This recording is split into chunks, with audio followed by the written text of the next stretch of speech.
امام حسین رضی اللہ تعالیٰ عنہ یزید کے ہاتھ پر بیعت کیوں نہیں کرنا چاہتے تھے؟ اب وہ تاریخ ساز لفظ ہیں.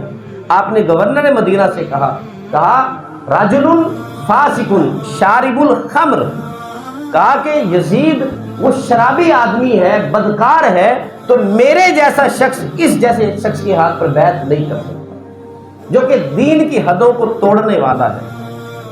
یہ کہہ کر جب آپ جانے لگے تو مروان جو چھپ کر بیٹھا ہوا تھا وہ باہر نکل آیا اور گورنر سے کہنے لگا اگر یہ یہاں سے چلے گئے دوبارہ تمہارے ہاتھ نہیں آئیں گے. آپ نے بات سن لی، آپ تیزی کے ساتھ واپس پڑھ گئے. گویا کہ محمدی کچھا سے حیدری شیر باہر نکل کر آیا اور مروان کو للکارتے ہوئے کہا تو جانتا نہیں میں کون ہوں؟